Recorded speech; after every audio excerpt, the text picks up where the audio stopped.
Kelompok Houthi telah terlalu lama mengacaukan stabilitas kawasan. Sejak tahun 2023, mereka telah melancarkan 174 serangan terhadap kapal perang Angkatan Laut Amerika Serikat dan 145 serangan lainnya terhadap kapal-kapal komersial. Dengan lebih dari 300 aksi provokatif, kesabaran Amerika akhirnya habis. Kelompok bersenjata yang beroperasi layaknya bajak laut modern ini akan segera merasakan seperti apa kekuatan militer sesungguhnya, karena Thunderbolt akan datang, dan ia tidak datang sendirian. Armada pesawat A-10 Warthog telah diarahkan ke wilayah konflik, membawa serta malapetaka bagi siapapun yang berani menantang. Keterlibatan AS dalam konflik dengan kelompok Houthi, militan yang didukung Iran dan berbasis di Yaman, bukanlah cerita baru. Sejak merebut ibu kota Sanaa pada 2014, kelompok ini telah menciptakan kekacauan selama 1 dekade terakhir, bertempur melawan koalisi yang didukung AS, dan menjalin hubungan erat dengan Teheran. Namun sejak akhir 2023, situasi memburuk drastis.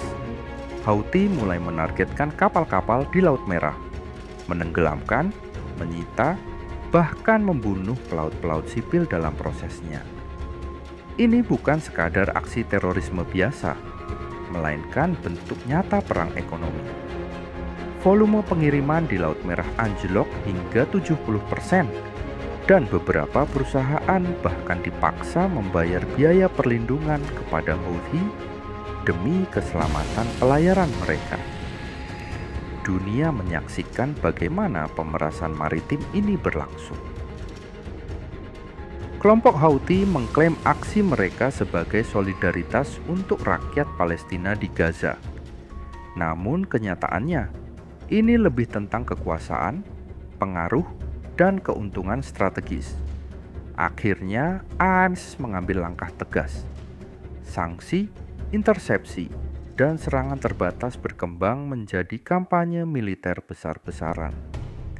Pada Maret 2025, Amerika meluncurkan Operasi Rogue Rider, sebuah operasi gabungan laut dan udara yang diluncurkan pada 15 Maret untuk melumpuhkan kemampuan ofensif Houthi.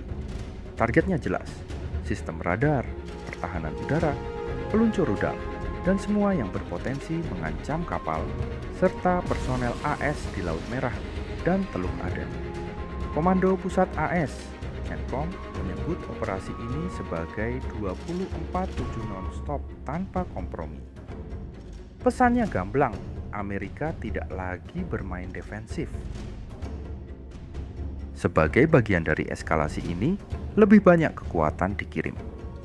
Pada 29 Maret, lebih dari 300 penerbang dari Wing Tempur ke-124 Garda Nasional Udara Idaho dikerahkan ke Asia Barat Daya bersama Squadron A-10 Thunderbolt II. Pesawat legendaris ini, yang dikenal sebagai Warthog, dirancang untuk misi dukungan udara jarak dekat dengan daya tembak yang dahsyat dan berkelanjutan, senjata ideal untuk membalikkan keadaan di medan tempur. Penempatan ini direncanakan berlangsung selama 180 hari, dengan pilot, kru, pemeliharaan, dan seluruh elemen pendukung.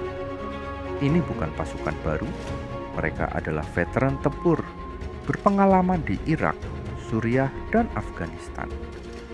Mayor Jenderal Tim Donnellan dari Garda Nasional Idaho menegaskan, disiplin, kesiapan, dan ketekunan adalah fondasi kekuatan tempur mereka. Pengerahan ini juga disertai langkah lebih besar. Kelompok serang kapal induk USS Carl Vinson kini bergerak ke Timur Tengah, bergabung dengan USS Harry S. Truman. Kehadiran dua kelompok penyerang kapal induk di satu kawasan secara bersamaan adalah peristiwa langka. Terakhir kali kekuatan sebesar ini dikerahkan adalah pada September 2024 saat USS Abraham Lincoln dan USS Theodore Roosevelt bergerak untuk menghalau agresi Iran terhadap Israel. Kini Carl Vinson membawa armada penuh, kapal penjelajah berpeluru kendali, kapal perusak, dan kapal pendukung lainnya bersiap menghadapi dan menghancurkan setiap ancaman.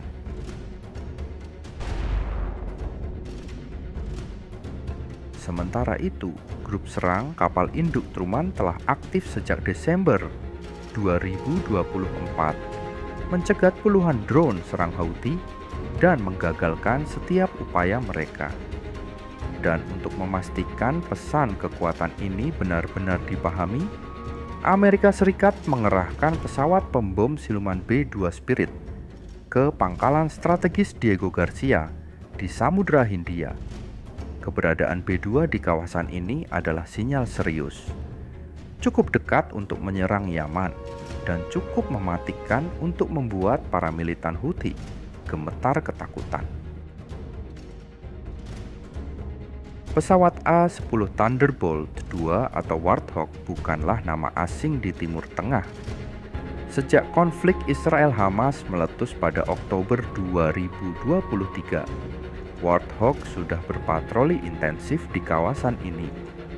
Hanya 5 hari setelah serangan Hamas, skuadron tempur ke-354 dari Pangkalan Udara Davis Monthan, Arizona mengirim A-10 ke Timur Tengah, bergabung dengan pasukan di Pangkalan Udara Al-Dhafra, UIA. Kemudian, Skuadron Tempur Ekspedisi ke-119 dari Garda Nasional Udara New Jersey juga tiba, membawa tambahan kekuatan F-16. Dalam waktu singkat, Amerika Serikat mengonsolidasikan 6 skuadron udara, 3 F-16, 2 A-10 dan 1 F-15E, menciptakan kehadiran udara yang kokoh di wilayah tersebut.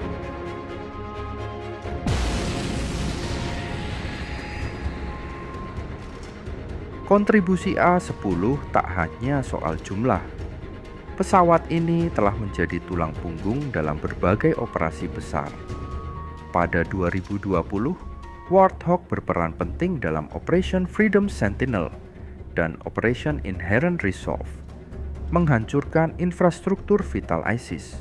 Bahkan antara 30 Desember 2024 hingga 6 Januari 2025, A-10 digunakan untuk membombardir posisi ISIS yang tersembunyi di gua-gua pegunungan Hamrin, Irak. Dukungan Warthog kepada pasukan Demokratik Suriah SDF di Deir ez-Zor juga menunjukkan bahwa pesawat ini tetap relevan dalam peperangan modern. Untuk memahami mengapa Houthi begitu gentar terhadap A-10, kita harus mengenal lebih dekat monster udara ini. Thunderbolt dulu dirancang untuk satu misi, dukungan udara jarak dekat. Dengan konstruksi kokpit titanium batap seberat 1.200 pon, pesawat ini bisa bertahan dari tembakan kaliber 23 mm dan tetap terbang meski mengalami kerusakan parah. Dengan meriam GAU 8 Avenger kaliber 30 mm yang ikonik, Warthog mampu menghancurkan tank dalam hitungan detik. Meskipun bukan pesawat tercepat, A-10 adalah yang paling diinginkan pasukan darat saat segalanya kacau. Sayangnya, legenda ini tengah mendekati akhir masa tugasnya. Pada 2024, Angkatan Udara AS mulai mempensiunkan A-10 dengan 39 unit dikirim ke Boneyard, jumlah 2 kali lipat dari tahun sebelumnya. Angkatan Udara berencana memensiunkan seluruh armada A-10 pada tahun anggaran 2029, beralih ke pendekatan 41 dengan F-16, F-22, F-35, dan B-52 sebagai kekuatan utama. Biaya pemeliharaan A-10 yang melonjak dipadukan dengan kerentanan terhadap sistem pertahanan udara modern, membuatnya sulit dipertahankan di era peperangan canggih.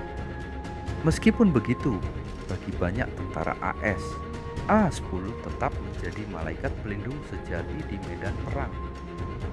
Bahkan dengan semua kemajuan teknologi, kehadiran A-10 membuktikan bahwa kadang-kadang dalam perang bukan hanya soal siapa yang memiliki alat tercanggih, melainkan siapa yang memiliki alat paling tepat dan keberanian untuk menggunakannya. Selama Warthog masih terbang bagi musuh Amerika, tidak ada tempat yang benar-benar aman. Melihat perkembangan ini, satu hal menjadi jelas. Amerika Serikat tidak lagi sekadar bereaksi, melainkan mengambil inisiatif penuh dalam mengamankan jalur laut paling vital di dunia. Armada tempur, pesawat legendaris, dan bomber siluman bergerak serempak untuk mengirim satu pesan tegas kepada kelompok Houthi dan siapapun yang berani mengganggu stabilitas global. Tidak ada tempat aman dari kekuatan penuh militer Amerika Serikat. Dengan hadirnya A-10 Warthog, dunia kembali diingatkan bahwa terkadang teknologi tercanggih bukanlah tentang yang terbaru, melainkan tentang yang paling tangguh, paling tahan banting, dan paling ditakuti di medan perang. Dan kisah ini baru awal dari babak baru dalam dinamika kekuatan global. Ketika jalur-jalur strategis dunia dipertaruhkan, ketika drone-drone kecil mencoba melawan kapal induk raksasa, ketika senjata-senjata konvensional bertarung melawan teknologi abad ke-20, di sanalah sejarah baru tercipta, dan kita semua menjadi saksinya. Kalau kamu ingin terus mengikuti kisah-kisah menegangkan seputar teknologi militer, perlombaan senjata bawah laut, perang udara canggih, hingga intrik geopolitik dunia yang sering luput dari sorotan utama media, jangan lupa untuk subscribe ke channel Jejak Tekno. Di sini kami membahas teknologi dan konflik dunia dengan cara yang tajam, seru, dan pastinya membuka wawasan kamu tentang bagaimana teknologi sebenarnya membentuk masa depan peperangan modern. Setiap klik, like, dan subscribe dari kamu adalah bahan bakar semangat kami untuk terus menyajikan konten-konten terbaik, terupdate, dan terakurat langsung ke layar kamu. Jadi, tunggu apa lagi? Mari terus kita jelajahi dunia teknologi militer modern, hanya di Jejak Tekno, di mana jejak teknologi dan sejarah bertemu.